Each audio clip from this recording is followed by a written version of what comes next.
Bienvenue de nouveau ici à Milan dans notre atelier de tournage sur bois. Aujourd'hui, on va parler de ponçage sur le tour à bois.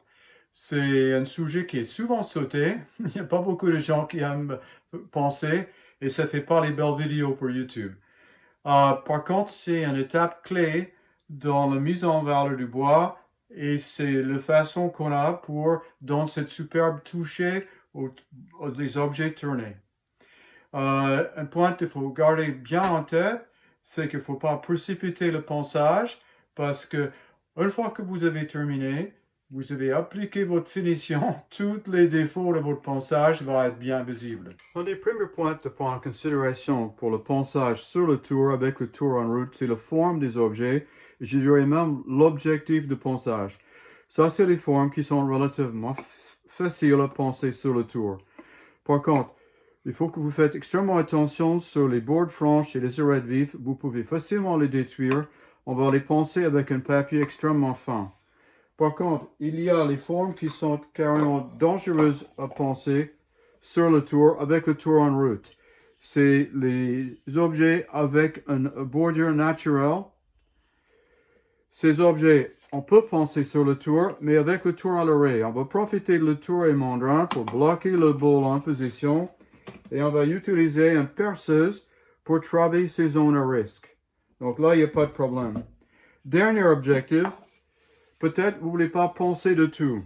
Donc l'objectif que j'ai fixé dans cette copie d'un panier indien-américain, c'est d'avoir une surface mat. Et comme vous pouvez bien voir, le résultat est vraiment pas mal. Pour avoir une idée un peu plus claire sur les choses qui peuvent être faites et ne peuvent pas être faites en ponçage, voilà ces deux exemples. Là, c'est une surface arrondie avec les légères ondulations. S'ils ne sont pas trop grandes, on peut égaliser la surface en ponçage. Cette bowl, il y a les marques, les traces qui restent de passage de gouge. De nouveau, s'ils ne sont pas très grandes, c'est relativement facile de les enlever en ponçage. Là, il ne faut pas rêver. Si vous avez les accrochages, évidemment, il faut refaire la pièce, c'est impossible de récupérer ça avec le ponçage. Autre chose que vous ne pouvez pas récupérer, c'est les fibres arrachées. Là, c'est l'arrondi tourné avec une gouge affûtée, et là, c'est un arrondi tourné avec une gouge qui n'était vraiment pas affûtée. On voit le même problème avec ce prototype de porte-bougie fait en épicéa. Si on regarde de très près, le bois de bout, voilà, on le voit bien ici, les fibres sont arrachées. C'est toujours le bois debout qui pose le problème. Si la gouge n'est pas suffisamment affûtée, on va, plutôt que les trancher, on va les arracher. Et ça, impossible de récupérer en ponçage. Sur le marché, il y a une grande diversité de matériaux pour poncer, soit en forme de papier, soit en forme de disque, avec support soit en papier, soit en polycoton. Ils ont tous un point en commun et utilisent les grains d'oxyde d'aluminium comme abrasif. Les chiffres ici indiquent les tailles moyennes des grains, P400 et P240. Pour mieux comprendre tout cela, je vous ai préparé quelques croquis. Dans cette première, en haut, j'ai mis du P80 et en dessous, j'ai mis du P120. C'est le vue en coupe d'un papier poncé avec ces deux grains. Dans la version en haut, le P80, les grains d'oxyde d'alu sont plus grands et plus espacés. Dans l'exemple en dessous, les grains sont plus petits et plus denses. Donc la notion de passer de 80 à 120, ça veut dire que le nombre de grains par centimètre carré est plus dense. Donc, et le papier va être un peu plus lisse. Il y a beaucoup de gens qui pensent que faire mesure qu'un papier poncé s'use, qui devient plus en plus lisse et il devient équivalent à un papier avec un grain plus fin. Cette idée est fausse. Vous allez rayer vos pièces. Quand vos papiers ou disques sont usés, il faut les jeter. Dans ce croquis, je vous donne 4 exemples de grains. P80, P150, P240 et P600. Donc chacun, la taille de grain est la moitié de la taille précédente. Pour avoir une idée de l'échelle, sur le gauche, l'échelle est en dixième de millimètre, et un dixième de millimètre, c'est l'épaisseur d'une feuille de papier. Donc ce croquis nous montre que les grains de P80 peuvent créer les rayures d'une profondeur de 2 dixièmes de millimètre. Et le principe de ponçage, c'est d'égaliser la surface avec les grains plus en plus fins pour arriver à une surface relativement lisse. Ça doit être aussi évident pour vous que si je laisse par accident quelques grains de le papier précédent sur la surface, je vais créer les rayures. Il est donc impératif de nettoyer la surface entre chaque papier. On utilise 5 valeurs plus couramment. Le P120, le P180, le P240, le P320 et P400. Les pas de cet escalier sont choisis pour que chacun peut effacer les rayures faites par la valeur précédente. Une des premières questions que vous allez avoir, c'est avec quel grain je devrais débuter. Et ça dépend franchement de l'état de surface de votre tournage. Vous mettez une lumière rasante et vous regardez avec les yeux. Vous pouvez toucher avec les doigts. Si vous constatez que les irrégularités sont de l'ordre d'un dixième de millimètre ou même mieux, vous pouvez débuter avec du P120. Par contre, moi je trouve que si la surface est nettement plus lisse, je peux débuter soit avec du P180, même du P240. Maintenant, pourquoi débuter avec un papier encore plus fin? La raison, c'est que je trouve que les qualités de surface à la fin, quand je termine ma finition, et le lustre est plus profonde, le surface est plus belle si je vais débuter avec les grains le plus fin possible. Avant de parler des diverses techniques pour poncer, j'aimerais bien vous présenter ma façon en général pour poncer. La première chose, il faut parler, c'est la vitesse de tour. Moi, je préfère utiliser une basse vitesse. J'utilise entre 400 et 600 tours par minute. Pourquoi je n'utilise pas une grande vitesse? Bon, la raison est suivante. Le chaleur, c'est notre ennemi avec le bois. Si vous utilisez une grande vitesse ou vous appuyez trop fort avec le papier vert, vous brûlez les doigts avec le papier vert. C'est vraiment un problème. Les bois comme le if, tous les bois fruitiers, si vous poncez avec un peu trop de chaleur, vous allez voir apparaître les micro-failles sur toute la surface va être détruite. Vous ne pouvez pas récupérer ces failles-là avec le ponçage. Donc, pas trop de chaleur en ponçant. Maintenant, le procédé.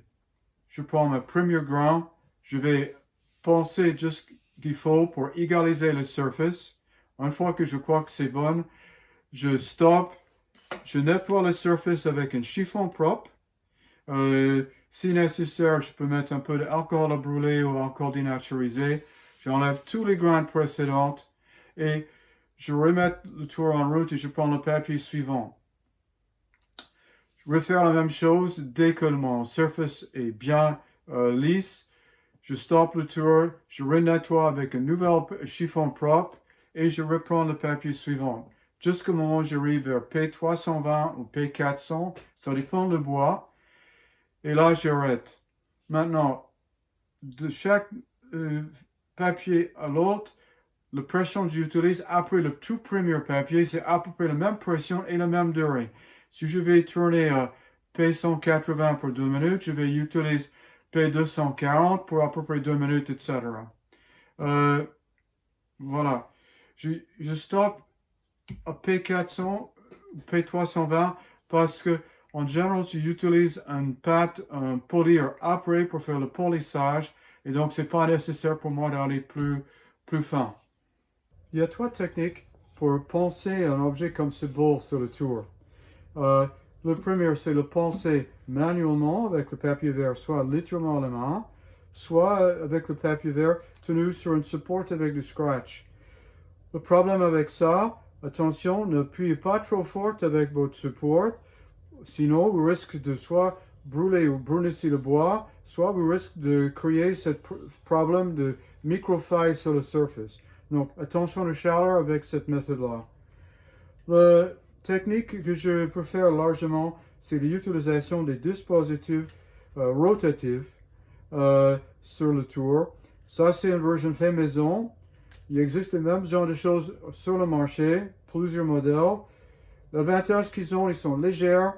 Il n'y a pas de moteur. Rien va avoir des problèmes avec la poussière. On peut travailler l'extérieur ou l'intérieur. Il est tourné par simplement le mouvement de la boule sur le tour. Okay? Très légère. La troisième option, c'est la perceuse.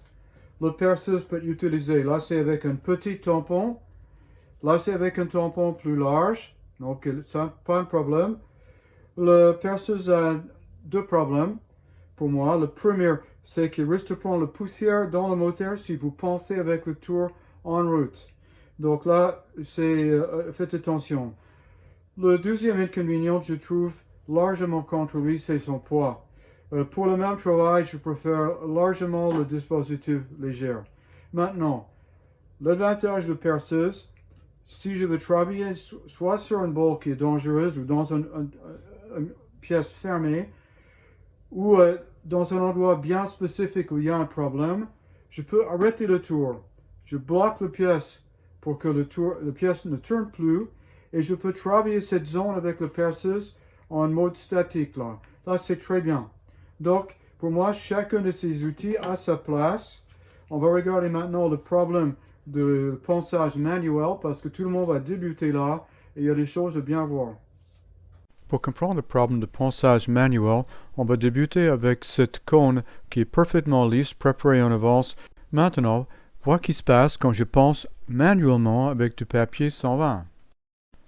Sous une lumière rasante, on peut constater que la surface est bien rayée. Donc, l'inconvénient de ponçage manuel, c'est de produire ces rayures circulaires. Si vous poncez manuellement, il faut arrêter le tour de temps en temps et poncer avec le papier dans le sens du grain, voilà, pour effacer les rayures circulaires qu'on vient de créer avec le tour en route. Dernier sujet que j'aimerais bien aborder, je devrais même insister dessus, c'est les problèmes de santé. Poncer dans un atelier fermé comme ici porte les forts risques pulmonaires au niveau de poussière. Le minimum que vous devrez porter quand vous poncez sur le tour, c'est un masque FFP3 en papier avec une vanne. C'est le minimum. Ensuite, une bonne option, c'est les masques dédiés. On peut changer les filtres. C'est plus étanche au visage et encore moins de risque de prendre des poussières au niveau des poumons. C'est une très bonne option. La dernière chose, si vous tournez beaucoup, c'est un investissement. Mais un investissement que je vous conseille vivement. Moi, je suis ravi avec celui-ci. C'est le Power Cap. Il est léger. Visière de protection anti-choc. Il y a un ventilo.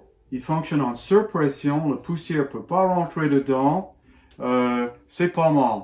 De toute façon, vous avez trois options. C'est à vous de jouer, mais protégez vos poumons. Voici le système que j'utilise depuis quelques années pour récupérer la poussière au niveau de la tour à bois. C'est très simple, je suis ravi avec et ça ne coûtait pas cher. J'ai un aspirateur d'atelier. Donc, j'ai récupéré de cet aspirateur Karcher un gros tuyau et une bulle en plastoc. J'ai mis un petit grillage devant pour éviter que les papiers verts rentrent dedans. Un système de bricolage en bois facilement réglable pour la position, tenu en place avec une clampe. Quand je tourne, je l'enlève et quand je veux faire du ponçage, je le mets en place. La poussière, vous pouvez naturellement utiliser ce copeau, arrive ici dedans et ils sont séparés dans un séparateur cyclonique en plastique et avec un bidon en acier en dessous. Tout est tenu en dépression avec mon aspirateur d'atelier et si ça c'était en plastique, ça s'écrasera avec la pression atmosphérique. Ça marche très bien. Il y a à peu près 1% de poussière et copeaux qui passent vers l'aspirateur. Donc, j'économise énormément les sacs d'aspirateur. Malgré cela, il restera encore pas mal de micro-poussière en suspension dans l'air. Ce micro-poussière peut rester des heures. Pour ce problème-là et pour réduire la micro-poussière quand on tourne le bois, nous avons installé au plafond un système de filtration de l'air.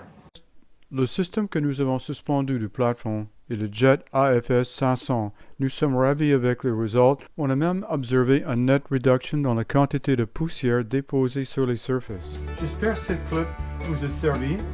Peut-être donner quelques idées pour le ponçage sur votre tour à bois. Bon tournage et à bientôt.